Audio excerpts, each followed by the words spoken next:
you are new to our channel and would like to follow our sailing adventures every week, click on the subscribe button and the bell so you don't miss an episode. If you like this video, make sure you give it a thumbs up before you leave.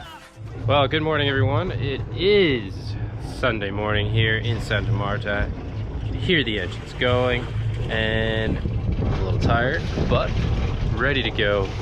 We're gonna untie the lines here, fill up with some fuel, and off we go. Great Inagua, Bahamas, 5 days. Let's do it.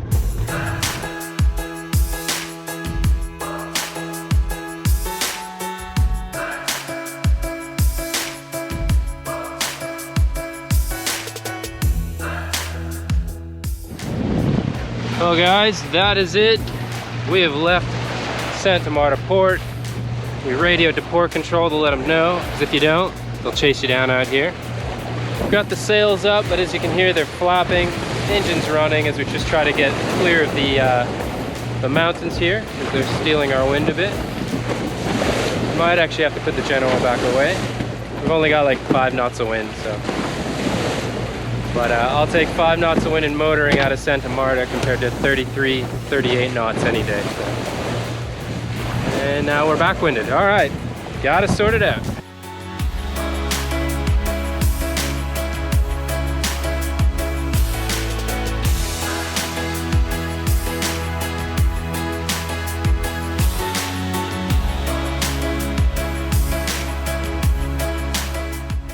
All right, we quickly just pulled the Genoa back in because the wind is it's all over the place. We backwinded there for a second, so I think until we clear these mountains here and we get the full brunt, which I mean it's already climbed by 3 knots. I'm expecting when we clear this island just up ahead on the right that we should have 15 knots pretty much bang on right away. So we should have full sails going by then. Otherwise, I'm just gonna enjoy a little morning caffeine on these rough passages. I don't usually have coffee because I learned for some people, and it happens to me, if I have coffee before the start of a rough passage, it makes the seasickness worse. So I know it's not the greatest, but I've been trying a bit of cola as a substitute just at the start, and when we did our run to Santa Marta, it was perfect. So hopefully there's another alternative than drinking cola.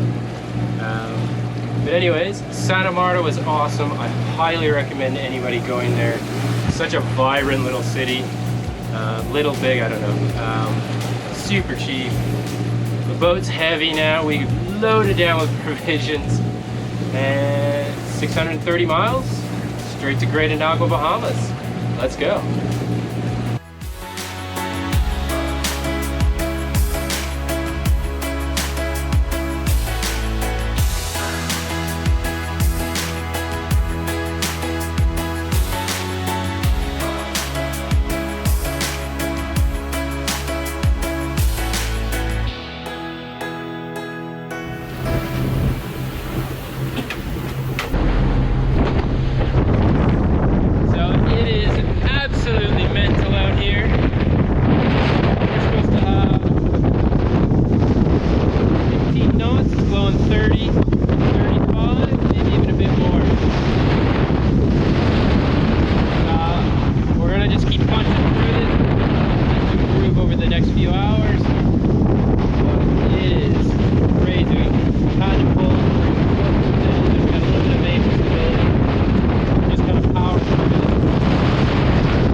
After a pretty rough start, things seem to chill out for the next couple of days.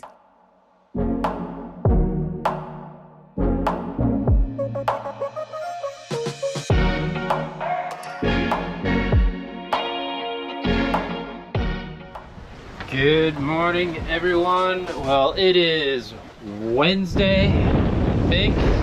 We've been at it since Sunday. We've got Haiti in the background, which is awesome. We are just about to turn the corner around the bottom of Haiti and in the Windward Passage. So Windward Passage is a pretty notorious little place, but I think we got a pretty good weather window, meaning we shouldn't have any wind and we can just motor through it real quick. We will basically stay on the Haitian side of the channel so that we get some current with us and we're not going straight into the main part of the wind, which runs next to Cuba. I think we're going to be running through most of it in the night, which is awesome. There is a little bit of concern about piracy, somebody told me. So what we're going to do is we're going to run our AIS in silent mode. So what that means is we can see other boats, but they can't see us. And we're gonna run with our navigation lights off. I'm sure it'll all be fine, but you know, just a little extra precaution. Yeah, we should be through it by the morning. The boat is salty. It is so salty from the first, especially the first day when we had, like, the water was in the cockpit. We actually had waves go inside the boat. We haven't had that before. Everything's salty. Daniel wants a shower, but I've told him no, not until later today once we start making some water and the engine's running. That'll be a glorious moment. No fish caught. A huge fish took my Rapala, so I gotta put on another lure. And I'm reading a big fat book. Daniel's watching some movies.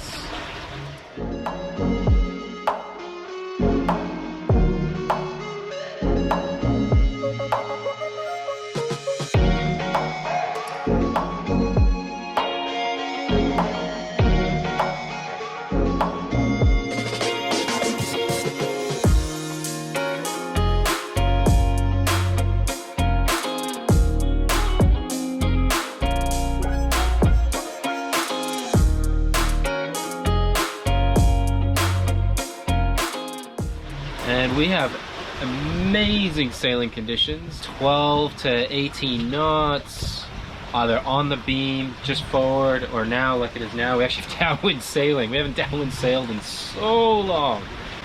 And the seas have been a meter or less. So it's just been wonderful. So yeah, Windward Passage coming up now. It's just gonna be a motor straight up the Haitian side of it. And then we should be able to put the sails out as soon as we clear the top of Haiti and basically start heading, well, almost due north. Alright, I'm gonna crack on with my book, and Daniel's on shift in a little bit, and that's about it. Alright guys! The perfect sailing conditions don't last long, as James spots something ahead. They're so dangerous.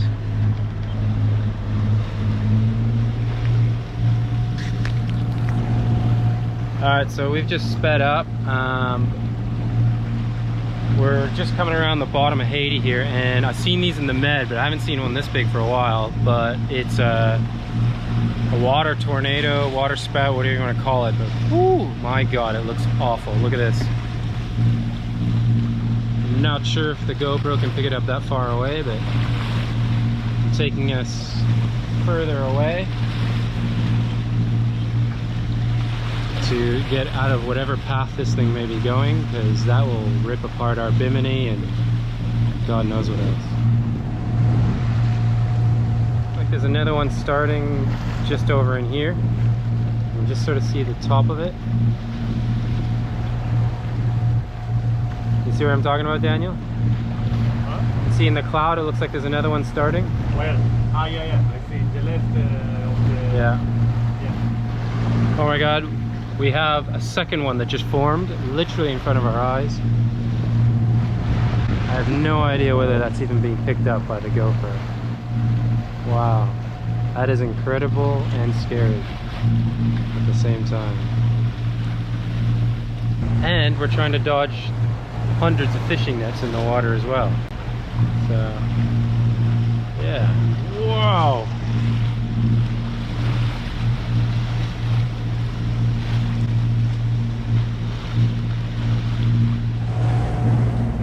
Now we've had everything on this trip. Double rainbow. I don't know if this is picking it up. Anyways, we did get past that big ugly thing. Look at that monster. Ugh. But this is over here at the moment. Doesn't look as bad. I haven't seen any water spouts or anything like that, so that's a good start. I like downloaded the weather again because I just can't believe this. Like, it's supposed to be no wind, 14 knots, but I think we had 28 a few minutes ago, but I think that was because of these storms. There's not supposed to be any storms. I checked. The cloud cover is supposed to be 0, rain 0, only rain at the very corner, and it was only supposed to be this morning. So I don't get where all this is coming from, but hey, it's the Caribbean. Anything can happen, right? So I'm hoping that as we head up the Windward Passage here, we poke through whatever this band of bad weather is and come out the other side of it. We got about 18 hours till we get to the top of the Windward Passage and we officially make our way into the Bahamas. All right, guys, check in with you in a bit.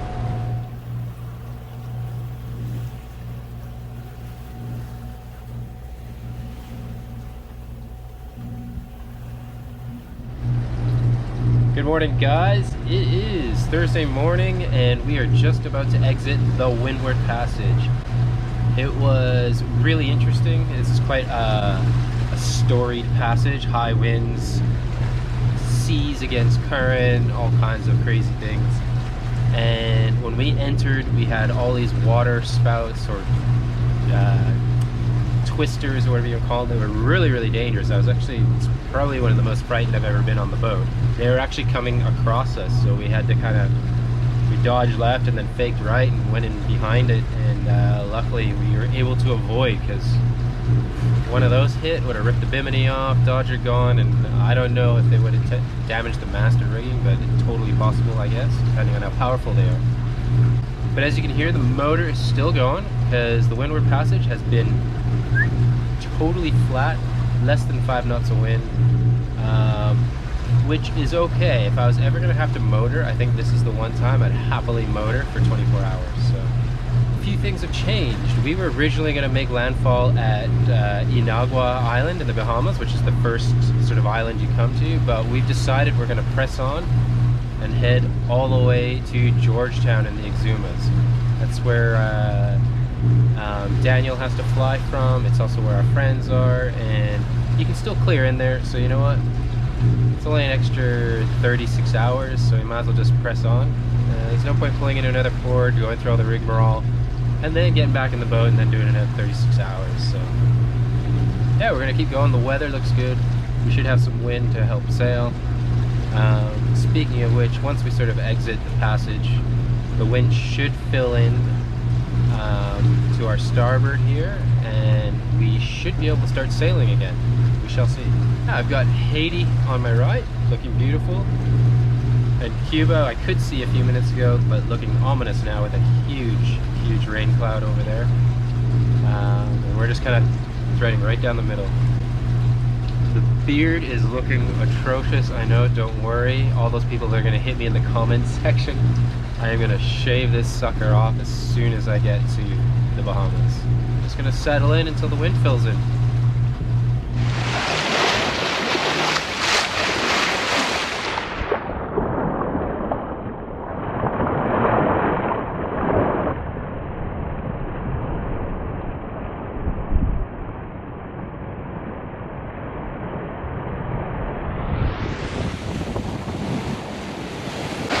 Daniel getting to see dolphins on the bow for the first time.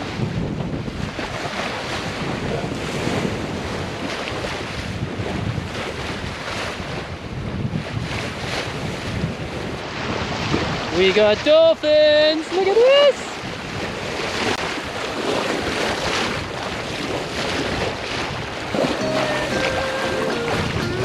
Woo! Ah, so many!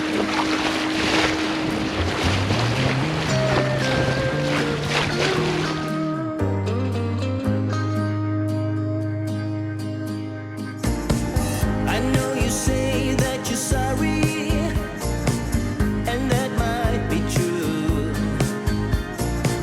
No matter how bad you hurt. Good afternoon, everyone. Well, we are on the home stretch. We should arrive in Georgetown in the Exumas, I think tomorrow, maybe around lunchtime, if we keep up our current pace. We're sort of averaging around 5 knots at the moment. We got the whisker pole out for the first time since the Atlantic crossing, I want to say. But yeah, I had to remember how to bloody do the thing.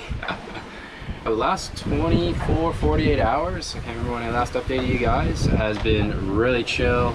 We exited the Windward Passage. We've had 10 to 15 knots. The seas are like flat, like maybe 50 centimeters.